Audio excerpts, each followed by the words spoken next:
Mr. President, what you would like to say about the Bangladesh issue, because we saw and it is white হাউসে তখন ঝলমলে আলো। আন্তর্জাতিক গণমাধ্যমের সামনে বসে আছেন ডোনাল্ড ট্রাম্প, পাশে ভারতীয় প্রধানমন্ত্রী নরেন্দ্র মোদী। ভারতীয় সাংবাদিকদের সামনে উত্তেজনা স্পষ্ট, কারণ তারা আজ বাংলাদেশের প্রসঙ্গ তুলবে। এক ভারতীয় সাংবাদিক সুযোগ পেয়ে গেলেন, স্পষ্ট ভাষায় বললেন, মিস্টার ট্রাম্প, আপনি জানেন যে প্রেসিডেন্ট বাইডেনের সময় বাংলাদেশে সরকার পরিবর্তন হয়েছে। আমেরিকার ডিপ স্টেট এতে জড়িত ছিল। এমনকি প্রফেসর ইউনুস জুনিয়র সারোসের সাথে দেখা করেছেন। এ বিষয়ে আপনার বক্তব্য কি? ট্রাম্প একটু থামলেন, তার চিরচারিত ডোন্ট কেয়ার ভাব মুখে ফুটে উঠল। তারপর মাছি মারার ভঙ্গিতে মোদিকে উদ্দেশ্য করে বললেন, না, আমাদের ডিপ স্টেট বাংলাদেশের বিষয়ে জড়িত ছিল না। এই ন্যারেটিভ তৈরিতে প্রধানমন্ত্রী মোদি দীর্ঘদিন কাজ করছেন, যেন শত বছর ধরে কাজ করছেন। এরকম প্রচারণা পড়ে আমার এমনটাই মনে হয়েছে। বাংলাদেশ বিষয়ক জবাব আমি তার কাছেই চাইতে বলবো। সাথে সাথে সারা বিশ্বে হাসির রোল পড়ে গেল। মোদি বসে আছেন, মুখে অস্বস্তির ছাপ স্পষ্ট।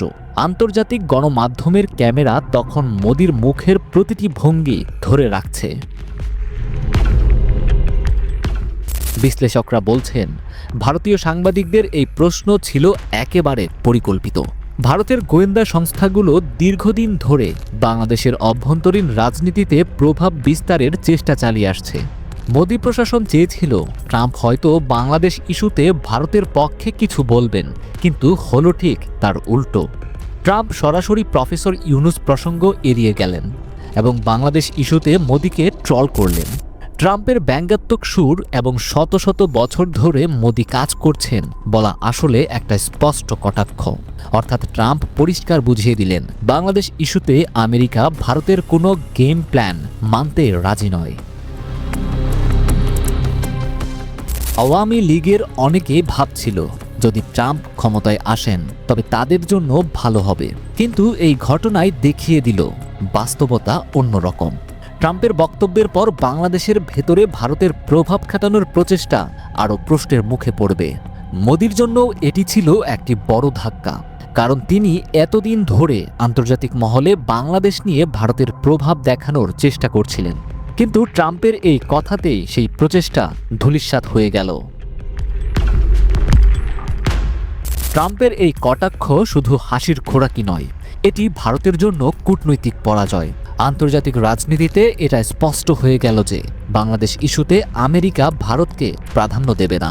মুম্বাই থেকে দিল্লি, সব জায়গায় রাজনৈতিক মহলে এখন একটাই প্রশ্ন, মোদির কূটনৈতিক ব্যর্থতা কি ভারতের অবস্থানকে আরও দুর্বল করে দিল? বাংলাদেশ নিয়ে ভারত ও আমেরিকার রাজনৈতিক দাবা খেলায় কি এবার সত্যিই গেম ওভার হলো মোদি? গভীর রাতে দিল্লির আকাশের বাতাস ভারী, চারপাশে আলো ঝলমলে, কিন্তু কোথাও যেন একটা শূন্যতা। লোধি গার্ডেনের এক সরকারি ভবনে বসে বিমর্ষ শেখ হাসিনা ভাবছেন, ভারত কি তাহলে আমায় রক্ষা করতে পারবে না? তাহলে কি সবকিছু শেষ হয়ে গেল?